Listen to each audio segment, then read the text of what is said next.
Bienvenido, profesor Antonio Peña Jumpa, profesor de la Pontificia Universidad Católica del Perú y de la Universidad Nacional Mayor de San Marcos, abogado, máster en Ciencias Sociales y doctor en Derecho.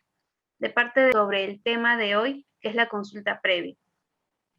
Con la primera pregunta, y a manera de introducción al tema, es ¿cómo aparece el derecho a la consulta previa?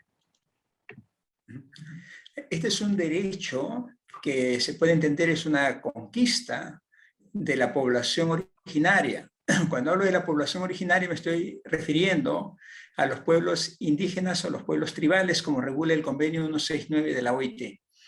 Entonces es una conquista, es un derecho que brota de un proceso de reclamos, de quejas, de protestas, de conflictos sociales de parte de las poblaciones originarias, en relación con la organización estatal o en relación con empresas o instituciones privadas que afectaban sus derechos, ¿ya? Otros derechos vinculados a estas poblaciones originarias. Normalmente o principalmente es el derecho a su territorio, es un derecho colectivo muy importante en estas poblaciones originarias. Entonces, este proceso de consulta previa surgió luego de una frustrada regulación de las relaciones entre el Estado y estas poblaciones originarias. La primera regulación así general, universal, internacional, fue el convenio 107 de la OIT, de la Organización Internacional del Trabajo, que reguló por primera vez estas relaciones a favor de las poblaciones originarias. Pero este convenio 107 inicial tenía una perspectiva algo etnocéntrica y sobre todo buscaba asimilar a estas poblaciones originarias dentro del Estado. Entonces el convenio 169 de la OIT, que viene a ser posterior, ¿sí? El convenio 107 es del año 1957. El convenio 169 de la OIT que rige hoy es del año 1989, ¿no? El Perú se adhirió luego, pero el Perú ha estado en los dos convenios, ¿no? Solo que el vigente ahora es el convenio 169 de la OIT.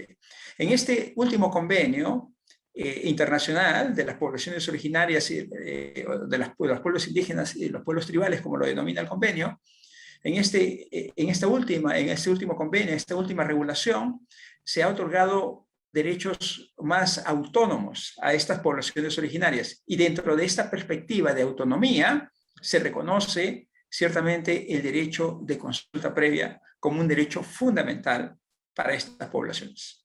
Y sobre este derecho más autónomo que está presente en el convenio 169 de la OIT, en esencia, ¿qué es el derecho a la consulta previa? ¿Podría explicarnos?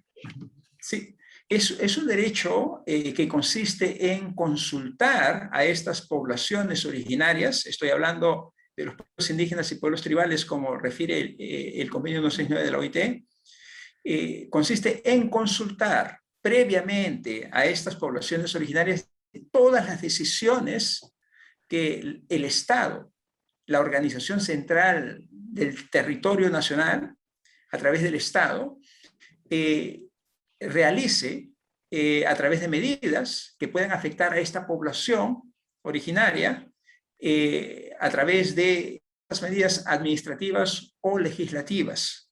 ¿Ya? En sus decisiones del gobierno central siempre hay medidas administrativas, legislativas generales. Y entonces, si estas medidas administrativas, legislativas afectan a estas poblaciones originarias, entonces está obligado el Estado, que es parte de este convenio 169 de la OIT, como es el caso del Perú, está obligado a realizar una consulta sobre estas medidas ante la población originaria. Y solamente después de esa consulta puede insistir en sus medidas o no. ¿Ya? Y lo ideal, de acuerdo a la norma, es que no exista la imposición de las medidas por parte del Estado, sino es un acuerdo. Y eso es lo más importante que se exige dentro de toda la teoría y la legislación vigente. O sea, la teoría, estoy hablando de la doctrina, que trata estos temas, que conoce a estas poblaciones originarias, y entonces lo que conviene al Estado es llegar a acuerdos, porque estamos hablando de grupos, agrupaciones que tienen autonomía, y entonces el Estado no puede sobrepasar esa autonomía. Esa es la idea de la consulta previa. Ante estas autonomías, estos gobiernos autónomos de las poblaciones originarias que fueron anteriores al Estado, por eso tienen una situación muy particular, estas poblaciones originarias deben ser respetadas. Y entonces la mayor garantía de ese respeto puede ser este procedimiento, que es de consulta previa. Consultarles antes de llevar a cabo medidas administrativas o legislativas que les pueden afectar a estas poblaciones originarias. Ese es un poco el derecho, el panorama de la consulta previa. Y para ello hay todo un procedimiento. Todo esto está regulado en el artículo 6 del convenio 169 de la OIT. Nos ha mencionado sobre el convenio 169 de la OIT, que de hecho es vinculante para el Perú desde el año 95. Sin embargo, la aplicación de este convenio a la legislación peruana fue tardía. ¿Por qué cree que ocurrió esto? El Perú, hay un procedimiento de adhesión, de incorporación a los tratados internacionales. Y estos procedimientos juegan normalmente en las relaciones del Estado parte, como es el caso peruano. Las poblaciones originarias no están normalmente representadas en este Estado parte. Entonces, las poblaciones originarias normalmente no se informan. Quienes nos podemos informar somos los abogados, o si estas poblaciones originarias tienen sus abogados, también sus abogados, ¿ya? En principio, o la población que está informada. Entonces, este convenio comenzó a ser obligatorio para el Estado peruano, sin que la población tomara conciencia de ello propiamente. Sus líderes, yo creo que tampoco tuvieron mucha información para exigir su cumplimiento. Y lo otro, hubo un dato muy importante que hay que tener en cuenta, es que los conflictos sociales en la década del 90 todavía no eran claros, evidentes. O sea, la inversión, los conflictos sociales, hay que mencionarlo, están muy conectados con este tema de consulta previa. ¿Por qué? Porque normalmente no se le ha consultado a estas poblaciones originarias y entonces ellas protestan. Y en esas protestas son masivas. Se juntan varias comunidades y protestan contra una empresa que llega a estar en el territorio de estas comunidades. Entonces ahí se produce el conflicto social. Entonces estos conflictos sociales no eran comunes todavía en la década del 90. O sea, desde el 89, acuérdense que corresponde a nuestra situación, el año 89 en que se inició, se aprobó el convenio 169 de la OIT para que los estados se adhieran. El año 89 estábamos en un contexto de violencia política armada, Sendero Luminoso, el MRTA en nuestro país tenían de una u otra manera en conflicto al Estado peruano, o el Estado peruano estaba defendiéndose de actos de subversión por parte de estos grupos, ¿no? Terroristas, narcotraficantes, como quieran identificarlos, pero eran grupos subversivos, estaban luchando contra el Estado. En ese contexto, el convenio llega a ser importante en el ámbito internacional. Nosotros, en ese contexto, no teníamos inversión extranjera.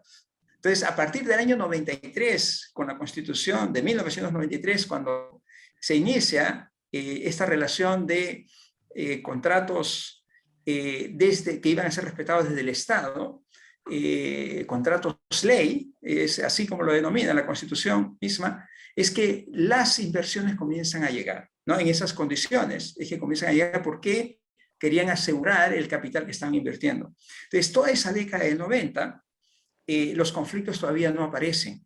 Entonces, están en negociaciones, los capitales se están moviendo. Entonces, pasando el 95, a fines de los 90, por lo menos se comienza a tomar conocimiento de los conflictos. El año 2001, yo salgo fuera del país por razones de estudios, todavía no conocía de muchos conflictos sociales. Cuando regreso el 2006, de los estudios justamente doctorales, es que me doy con la sorpresa de que se habían suscitado muchos conflictos. Entonces es un tema que comienza a involucrarme en lo personal, ¿no? Yo estaba muy vinculado a temas de poblaciones originarias, pero no exactamente los conflictos sociales. Entonces, el año 2006, con este retorno que yo les comento, tomo conciencia de estos problemas y comienzan a multiplicarse. El año 2008, 2009 con el Baguá, luego siguen, es un crecimiento incontrolable por parte del gobierno central y por parte de los gobiernos de los otros niveles, regionales, provinciales, locales. Entonces, es un contexto en el que recién comienza a exigirse el cumplimiento del convenio 169 de la OIT. Las poblaciones originarias buscan un apoyo, un respaldo legal, constitucional. Ya se había superado toda la violencia política armada que habíamos vivido, estamos en un proceso diferente, entonces no queríamos más conflictos. Y es allí donde surge como alternativa ver por normas, sustentar normas que, constitucionales, legales o internacionales que pudieran evitar estos conflictos. Y ahí es donde está presente el convenio 69 de la OIT y en particular este artículo 6 del convenio, ¿no? Que obliga al Estado parte a consultar previamente a estas poblaciones originarias antes de entregar, por ejemplo, estas concesiones mineras o estas concesiones petroleras a empresas normalmente extranjeras o transnacionales. Respecto al convenio 169 de la OIT, si bien tiene rango constitucional, pero a su opinión, ¿considera que fue necesaria la aprobación de la ley 29785 y su reglamento?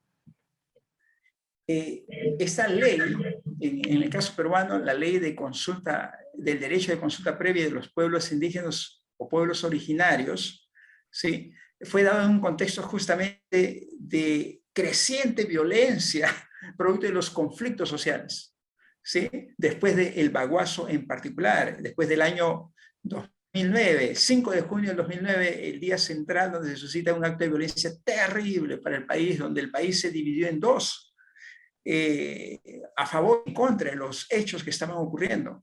Entonces, es un contexto particular y el nuevo gobierno que ingresa años posteriores, o en 2 años siguientes, después del proceso del Baguazo duró bastante, no fue solamente el acto del 5 de junio. La violencia continuó, después devino otro conflicto muy importante que fue menos conocido, que se llamó el Aymarazo en el sur andino, que tuvo efectos parecidos. Fue el año 2011, en pleno proceso electoral. Entonces, ya con esos dos datos, el Baguazo y el Aymarazo, el nuevo gobierno del 2011 es que va a hacer posible, por la exigencia de todas estas poblaciones originarias, una ley que trate de regular el convenio 169 de la OIT, el artículo 6 del convenio 169 de la OIT. Entonces, esta ley es una alternativa para que las personas lo conozcan con mayor cercanía, dado que es emitido por el Congreso, es una ley nacional. Pero esta ley no debe contradecir la norma superior dentro de la jerarquía del ordenamiento jurídico nacional. Entonces, esta ley tiene que respetar lo que dice este artículo 6 del convenio 169 de la OIT, pero también tiene que respetar otras normas constitucionales que son muy importantes, como el derecho a la identidad cultural, como el derecho a la justicia propia o jurisdicción especial que tienen las comunidades campesinas, comunidades nativas o poblaciones originarias en nuestro país. Entonces, esta ley se da en ese contexto. Yo creo, esa es mi apreciación, que la ley a veces contradice el convenio 169 de la OIT y contradice la Constitución. Entonces, hay partes que se pueden discutir cuando identifica a las poblaciones originarias en sí y quiere restringirlas y quiere establecer un registro de parte del gobierno central. Eso, por ejemplo, no es parte del convenio 169 de la OIT ni de la Constitución política. Las poblaciones originarias son autónomas, tienen personería jurídica más allá del Estado nacional nuestro. Eso es lo que no comprendemos. Entonces, una ley tiene que emitirse, en primer lugar, en coordinación con estas poblaciones. Entonces, una ley tiene que darse entendiendo a estas poblaciones en su propia racionalidad. Eso no tiene. la ley de consulta previa, y menos su reglamento. Esta ley y su reglamento son más procedimentales, son más expresiones de un procedimiento que se vuelve formal en vez de material. Lo material tiene que ver mucho con lo valorativo. Lo formal tiene que ver mucho con procedimientos, con etapas. Entonces, ¿qué ocurre? Las comunidades originarias, las poblaciones originarias, tienen un derecho diferente al que se ha establecido en la ley. Yo diría inclusive es diferente a lo que dice la Constitución Política y lo que dice el Convenio 169 de la OIT.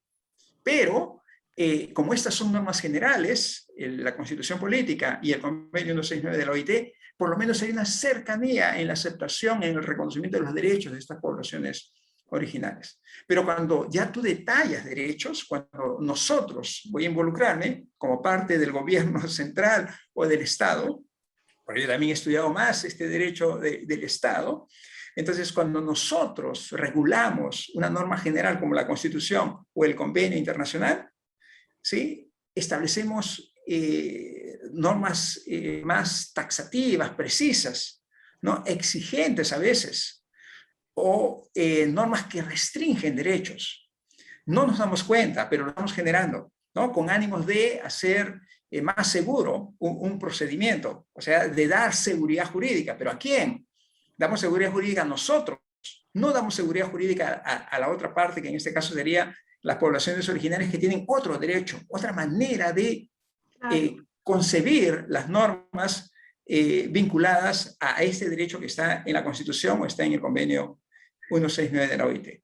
Entonces, allí la ley y el reglamento tienen limitaciones, ¿no? Entonces, creo que no es necesario, creo que el Convenio 169 de la OIT, el artículo 6, y también la Constitución Política, en estos temas de las poblaciones originarias, se tienen que regular de otra manera, ¿no? Conversando ambos tipos de derechos, y eso se consigue a través de protocolos en la práctica. ¿No? Y poco a poco se están estableciendo reglas de consenso. Entonces allí recién va a tener sentido algunas normas específicas. Antes no, antes todo debe conversarse. Ese es un poco el sentido que yo creo que brota de la Constitución Política, del Convenio 169 de la OIT y de las limitaciones que tiene la ley y su reglamento.